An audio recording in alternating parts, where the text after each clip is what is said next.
नमस्कार दोस्तों, स्वागत है आपको हमारे यूट्यूब चैनल में, जहां आज हम बात करेंगे इंडिया ए और इंग्लैंड लायंस के बीच नॉर्थम्पटन में खेले गए दूसरे अनौपचारिक टेस्ट के चौथे दिन की हाइलाइट्स के बारे में। ये रोमांचक मुकाबला ड्रॉ पर समाप्त हुआ, जिसमें दोनों टीमों ने शानदार प्रदर्शन किया। आइए, इस दिन के प्रमुख क्षणों और टॉप परफॉर्मर्स पर नजर डालते हैं। लेकिन इससे पहले आप हमारे चैनल पर नए हैं, तो चैनल को सब्सक्राइब करें और वीडियो पसंद आए तो वीडियो को लाइक अवश्य करें।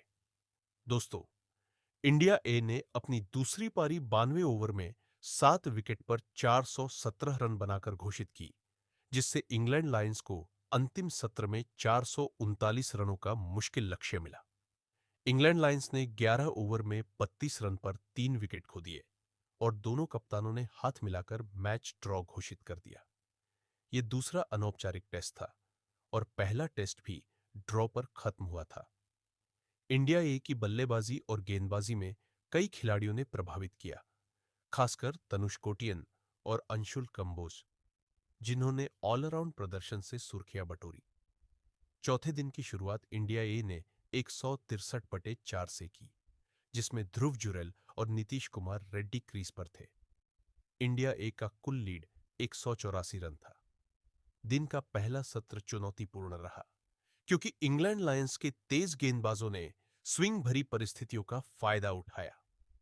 जोश टंग, जो तीसरे दिन चोट के कारण 4 ओवर के बाद मैदान से बाहर चले गए थे, उन्होंने वापसी की और 5 ओवर में अच्छी लय दिखाई। क्रिस वोक्स ने भी 3 ओवर डाले, जो इंग्लैंड की टेस्ट टीम के लिए अहम है। पहले घंटे में इंडिया ए के बल्लेबाज सतर्क रहे। ध्रुव जुरैल ने 51 गेंदों में 28 रन बनाए, लेकिन 49वें ओवर की पहली गेंद पर एडवर्ड जैक ने उन्हें विकेटकीपर जेम्स र्यू के हाथों कैच आउट करवाया। इसके बाद नीतीश कुमार रेड्डी ने 42 रन बनाए, जो इंग्लैंड की परिस्थितियों में उनके लिए अच्छा अनुभव रहा। शार्दुल ठाकुर ने भी 47 गेंदों में 34 रन जोड़े, लेकिन 63वें ओवर में जॉर्ज हिल ने उन्हें क्लीन बोल्ड कर दिया। इन बल्लेबाजों ने इंडिया ए को स्थिरता दी और लीड को बढ़ाने में मदद की।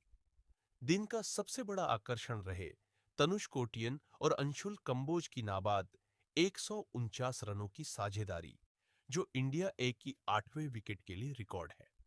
दोनों ने मध्य सत्र में 29.4 ओवर तक बल्लेबाजी की और प्रति ओवर 5 रन की रफ्तार से रन बनाए। तनुष कोटियन ने 90 रन की नाबाद पारी खेली, जो उनके चौथे प्रथम श्रेणी शतक से सिर्फ 10 रन पीछे रह गई। उनकी पारी में धैर्य और आक्रामकता का शानदार मिश्रण था। दूसरी ओर अंशुल कंबोज ने अपनी पहली प्रथम श्रेणी अर्धशतकीय पारी खेली, नाबाद 51 रन बनाए। इस साझेदारी ने न केवल इंडिया ए को मजबूत स्थिति में पहुंचाया, बल्कि इंग्लैंड लायंस के गेंदबाजों को भी थका दिया। इंडिया ए ने चायकाल तक अपनी पारी घोषित नहीं की, हालांकि वे पहले भी ऐसा कर सकते थे। चायकाल के बाद कप्तान अभिमन्यु ईश्वरन ने 417 पर 7 पर पारी घोषित की, जिससे इंग्लैंड लायंस को 439 रनों का लक्ष्य मिला। इस दौरान जॉर्ज हिल इंग्लैंड लायंस के सबसे सफल गेंदबाज रहे, जिन्होंने 3 विकेट लिए। इंग्लैंड लायंस ने अपनी दूसरी पारी शुरू की। इंडिया ए के गेंदबाजों ने आक्रामक शुरुआत की। तुषार देशपांडे ने टॉम हिंस को आउट किया, जब नीतीश कुमार रेड्डी ने दूसरी स्लिप में शानदार डाइविंग कैच लिया। इसके बाद अंशुल कंबोज ने अपने दूसरे ओवर में 2 विकेट चटकाए। उन्होंने पहले एमिलियो गे को विकेटकीपर के हाथों कैच आउट करवाया और फिर जॉर्डन कॉक्स को आउटसाइड एज बीट करके बोल्ड किया।